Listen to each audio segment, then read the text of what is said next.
majestic, of epic proportions, so much so all of creation communicates with her. Household cats, dogs, elephants, everything. What a joy it is to have her here, authored many books, consulted globally, and this morning, this gift will unfold to us right here today. Many of her students are here today with us, and we are here to take good care of you with a radical hospitality. If you're here, we say what? If you're here, we say you what? You belong. You belong. Amelia, welcome to this place. I never preached there. The stature's too high for me. But it is your home and your place to be a whisperer here to all these people. Welcome.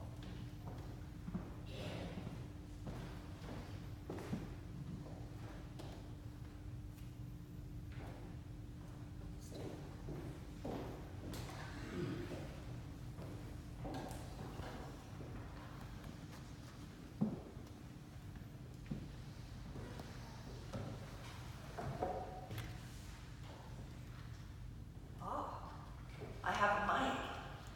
Okay, I'm on. You did something very unfair. I have to wear mascara and you don't. I wasn't expecting that. I could. It's I wasn't expecting that kind of a wind-up. That was really amazing. Thank you for reducing me to tears before I can even get up here. Thank you all for being here. I know you must love your animals very much for attending this service when this is something so unusual to you. I'd like to start with something funny. So there was a miniature horse, and he had a very, very sore throat. And he went to the doctor, and he said, "Doctor, I can barely talk. My throat's so sore. Can you help me?" And the doctor said, "Oh, it's okay. You're just a little horse." I know, really bad. But we have a horse coming to this church parking lot this afternoon, so that's going to be part of our workshop. Now, what I teach is not that you talk to an animal and the animal talks to you. What I teach is that the Spirit of God within you listens to the Spirit of God within them. So my entire mission is to connect people with the God within you. And I'm trained in religious science, science of mind, which is founded by Dr. Ernest Holmes. In our tradition, we believe that you are God individualized, that God can only do for you what God does through you. It's as if you were looking at a photograph and it had pixels, and all those little tiny pixels come together to form a coherent picture. You are one of those pixels, and everything on this planet, everything on the Mother Nature, Divine Mother's skin is connected. That we are all created by the same Creator. That when you're in touch with that Creator, you are able to contact His creations in a part of you that is deeper than thought. So if I'm teaching in France, all my students are going to hear their animals in French. If I'm teaching in Mexico, they're going to hear them in Spanish. If I'm teaching in Portugal or Brazil, they're going to hear them in Portuguese. If I'm teaching in Norway, they're going to hear them in Norwegian. Not because the animals speak French and Spanish and Norwegian and, Korean, Japanese, because you do. The inner voice within you, your own intuition, it's the same part of you that speaks to you when the phone rings and you go, "Oh, that's my mother." Maybe you don't pick it up because you know it's your mother. Or maybe it's your boss. Maybe you're sensing something's wrong at work. Maybe you're sensing something's wrong with one of your children. Maybe you're sensing something very simple, like don't take that road to work today. That road is going to be under construction. There's going to be a problem. Now, in one sense, we call this New Age philosophy, and the truth of the matter is it's ancient. And none of us would be here if our ancestors weren't in touch enough with this divine voice within them to be able to make the choices that kept us all alive, because they've gotten through wars and potato famines and incredible trauma. We need to know if the water's safe to drink. We need to know if a storm is coming. We need to know these things. Now, God's voice within you is a hunch. It's your intuition. It's called women's intuition. And actually, I think a lot of men are quite a bit more intuitive than women, because they will act on something without questioning it. They may shake a man's hand and say, I don't like that guy. I don't trust that guy. And the wife will say, why not? It's just a hunch, just something there. And then they find out that the man's stealing from the company or can't be trusted. So that ability to listen before we allow the mind to rush in and try to make sense of things. The mind wants to be in control. The brain's job, the analytical part of your brain, which is one of the hemispheres, is there to come in and try to organize and make sense of things. It's a very, very important part of our brain. But the other side of the brain, the creative side of the brain, scientists are now finding that it is, in fact, it's a listening device. So I believe that Chopin didn't invent what he composed. He heard it. And then he rushed to the piano and he wrote it down. I think great artists, when you hear Michelangelo talk about how he was carving David and all he did was free everything, carve away everything that was not David. That connection to God is in every artist, and it's in every animal lover. And those of you that have dogs and cats and horses, you know how unconditional their love is. You know how pure their love is. That it doesn't matter what's going on in your life. Maybe you got fired, maybe you got hurt, maybe you're in a fight with somebody, you're upset. Your cat comes and licks your face. Your dog will come try to cheer you up. The dog might be injured himself and say, oh, don't worry about that. I just want to go have fun. Let's just go outside and play. So there's this element of purity, how they're so much closer to God.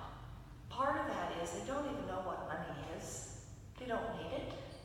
There's that entire artificial level that we've created where we're judging ourselves and each other by consumerism and how much we've been able to acquire, or a certain level of performance that doesn't allow the ebb and flow and the change of seasons. Sometimes we need time off. Sometimes the most beautiful thing you could ever do is take a walk outside and look at the flowers, look at hummingbirds, connect with everything, and go out in gratitude. Just sacred prayer. To look at the beauty around us, the animals around us, the flowers, the trees, the plants around us, and say, thank you, God. Thank you, God, that I get to live on a planet alongside such beauty. Now, when you're doing that, you're resonating at a frequency that's much more like a dog, because they get up in the morning and they're happy. Now, I guarantee your dog enjoys food more than you've ever enjoyed anything in your life. If you have a dog, you know what I mean. Your cat enjoys sleeping and napping and meditating more than I've ever enjoyed anything. I work with elephants and I work with tigers, and I lead safaris and do charity work in Africa where I go into the schools and teach wildlife conservation to the kids. So we dance as elephants, we draw elephants, we make up theater about elephants and poaching. Then in South Africa and the Kruger, I deal with the lions, Rwanda with the gorilla. And I'm trying to convince the children that there are alternatives to giving in to the poachers, that we're here to protect this earth. The only way to be more in touch with the beauty that's within every living being is to be in touch with the beauty that's within you. To really start to have some moments where you say, you know what, God? I have enough. Thank you. I don't need to be greedy. I have enough. Thank you. And to be able to enjoy a beautiful piece of music, a hot cup of coffee, the fact that we have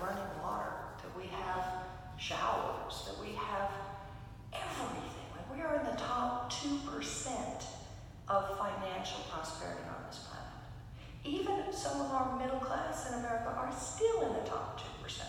And I spent a lot of time in Africa where these kids are living in grass huts and they're barefoot, and they're some of the happiest children I've ever seen in my life, because they don't know what they don't have, so they're able to enjoy. They sing, they clap, you give them something like an apple, you give them a crayon, and you have never seen such happy kids.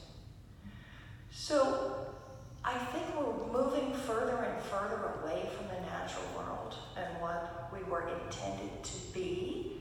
People will say to me, do you work with people too, or only animals? And I'll say, you mean other animals. We are indeed one of 5 kinds of great apes, and I also work with a lot of gorilla and different types of primates, and whales and dolphins, and being able to relate to beauty and gratitude on such a deep level is the state of mind you have to go into when you're really, really learning how to listen.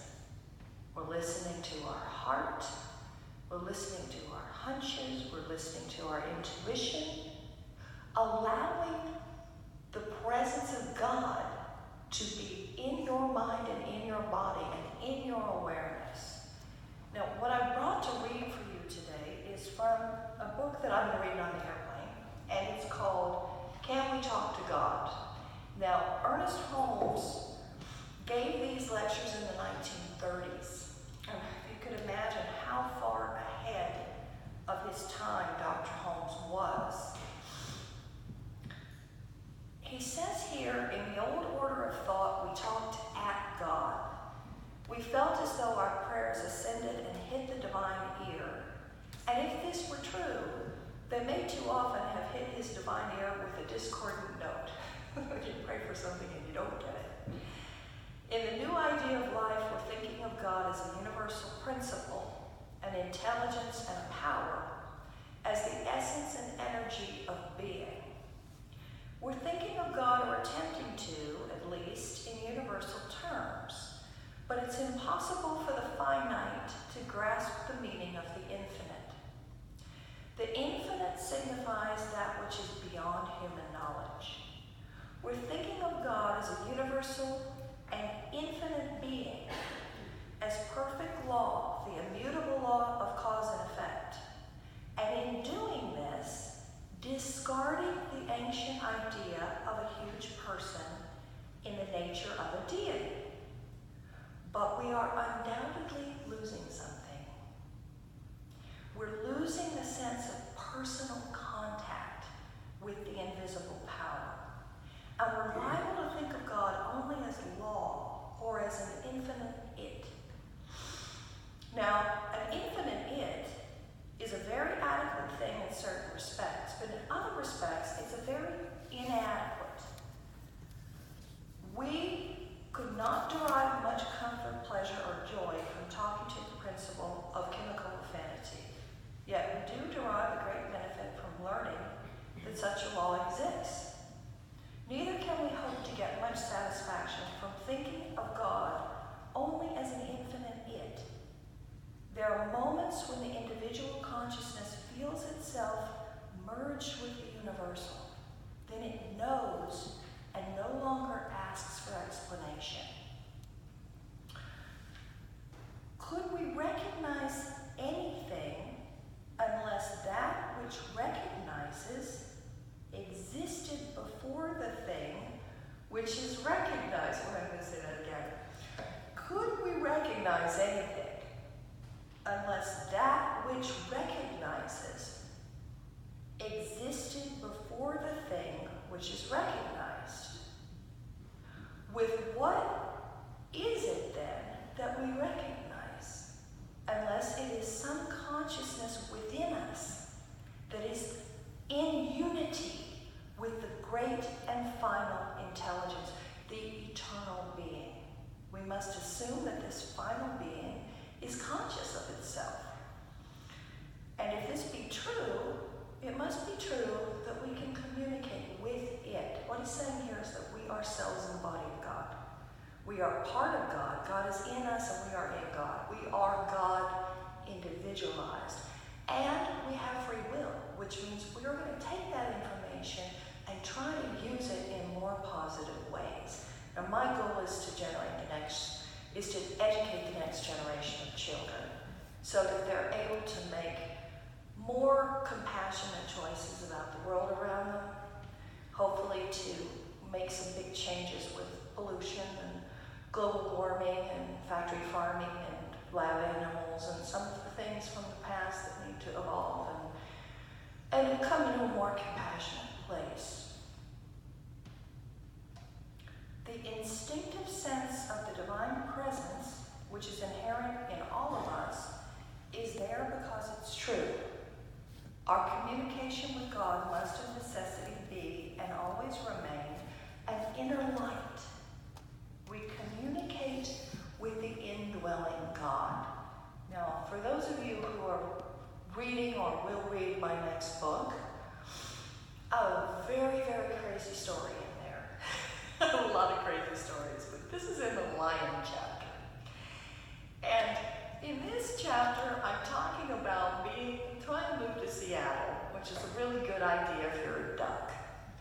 But as a human being, maybe not. And I was in a gas station once. And I look over in this gas station and I see this painting. Now, the original one, I made the joke and I said it was kind of like looking over and seeing Elvis painted on black velvet. It was, next to a painting of Elvis Presley on black velvet. But I reached down and I picked this up.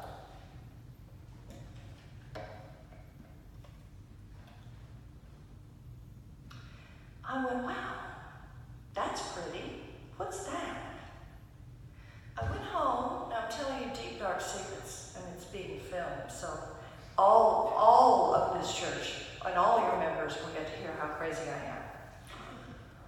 I took this picture, and I put it in my bedroom. Now, I was going through a really rough time in my life. Very depressed, lots of tears, having a really, really hard time. I put a candle in front of him. And what I noticed was that it looked like his hand was moving. It looked like he could move. And I thought, well, that's a beautiful illusion with that flickering candle. And then I woke up in the middle of the night, and he's standing at the base of my bed in 3D, Technicolor.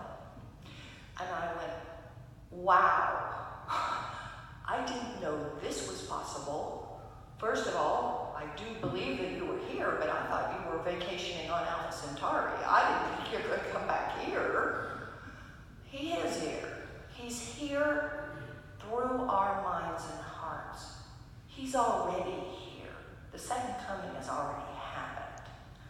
We have to align ourselves with that frequency. So I had just come back from Africa, and I had whitewater rafted the Zambezi.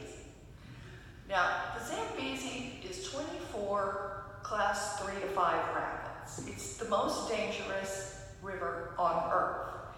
And men had come in from Amsterdam and New Zealand and Austria to whitewater raft this river.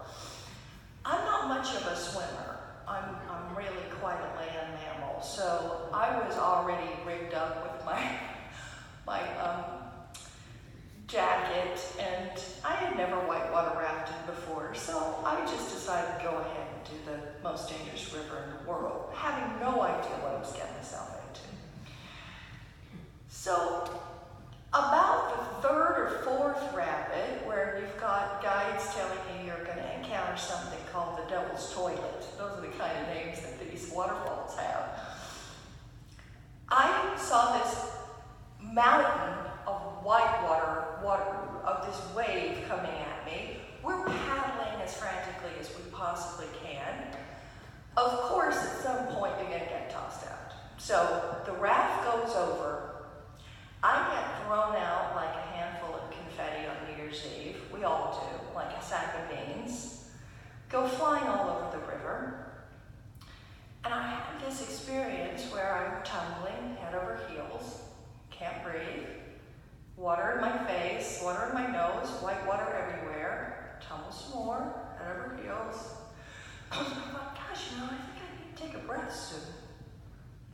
tumbling some more, tumbling some more. And I thought, wow, I think my light should be flashing in front of my eyes. That didn't happen. Okay, tumbling some more. And finally, I popped up. I knew I had almost died. I knew I should have died. I knew I was under there for longer than I should have been without being able to get a breath.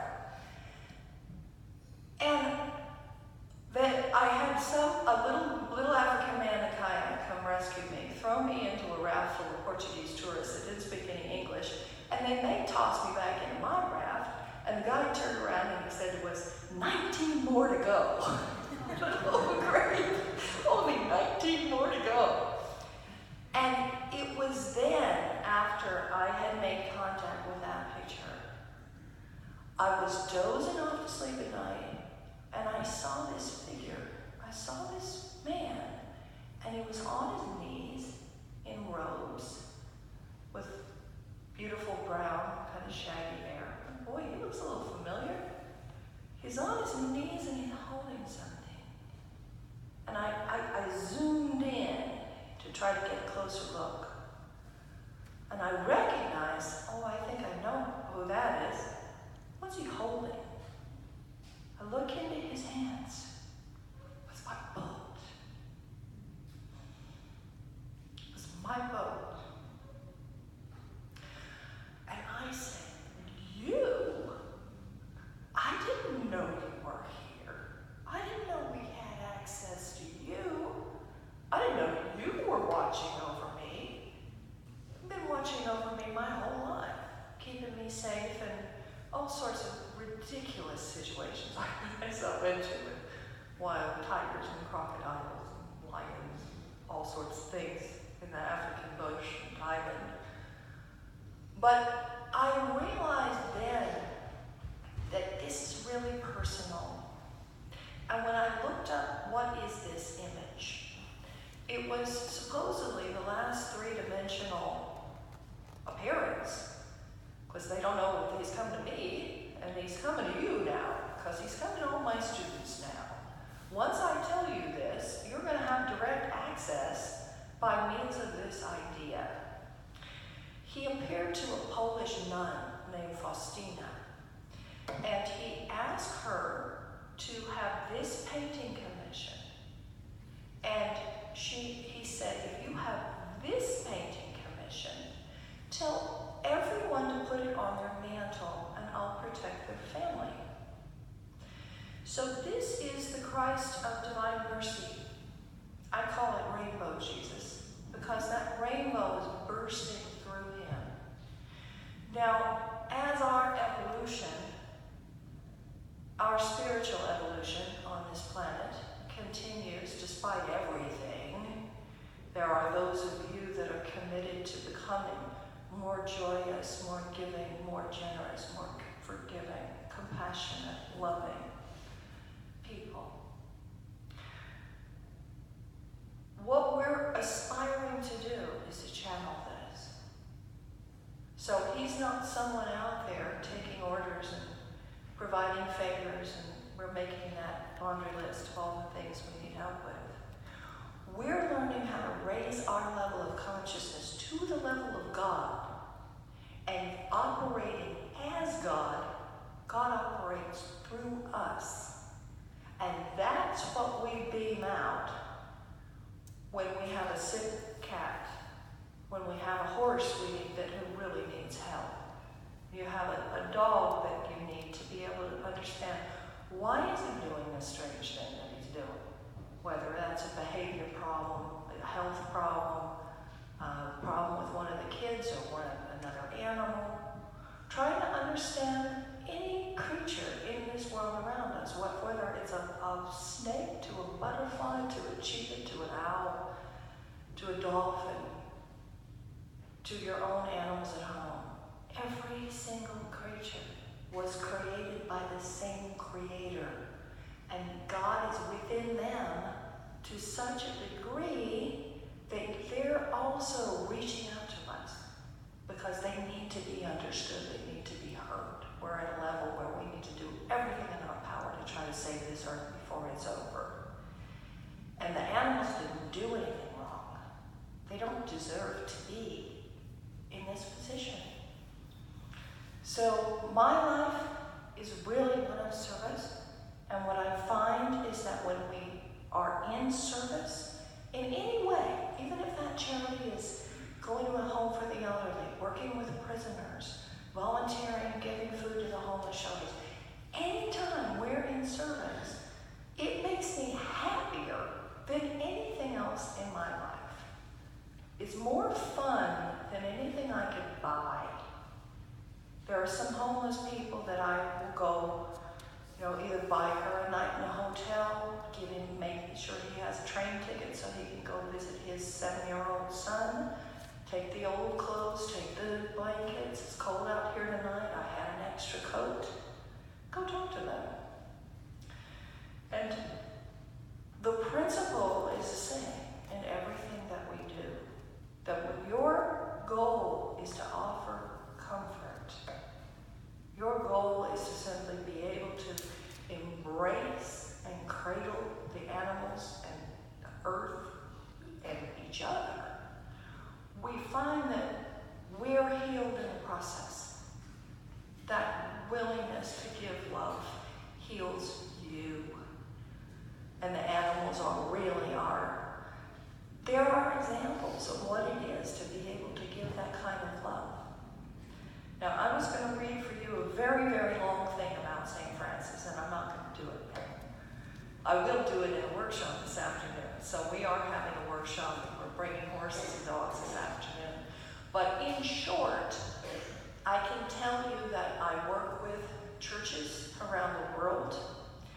And what I'm teaching is not only under the banner of the Christian church. St. Francis was an animal communicator, and the church has a saint that worked with animals. I was going to read you the story of St. Francis and the wolf, where a wolf is attacking a village and terrorizing a village, and St. Francis sets out in the middle of the night to go find the wolf. He does find the wolf. One of his apostles wants to turn back, and he says, no, there's nothing to be afraid of. He finds the wolf. The wolf follows him back to the village, trotting along like a tame little dog.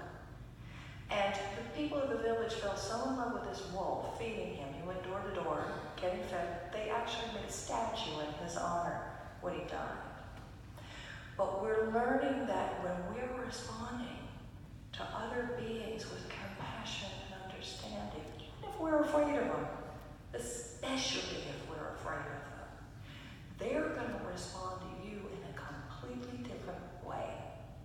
It's one thing if you're approaching an animal, you're scared of it, an insect, you're afraid of it, you think it's ugly, a snake, anything that you are judging.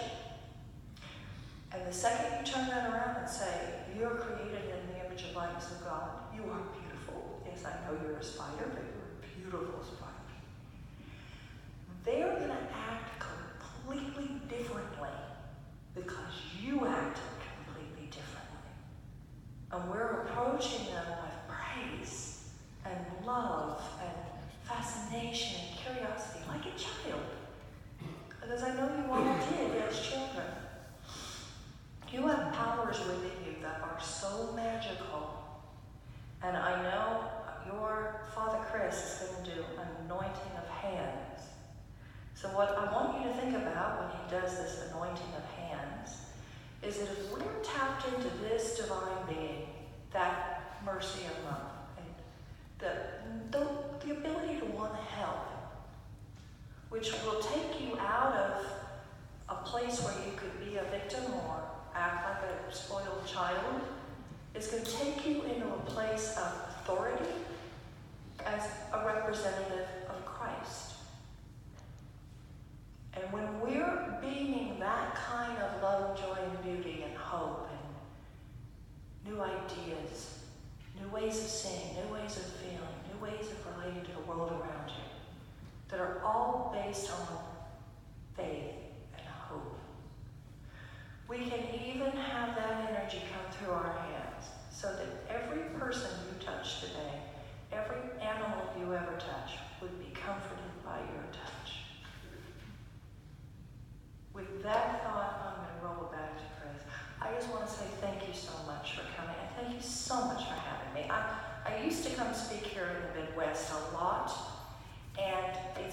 quite a few years since I was here, and I just think you're great. I love you people here in Chicago, and I'm so honored to be here.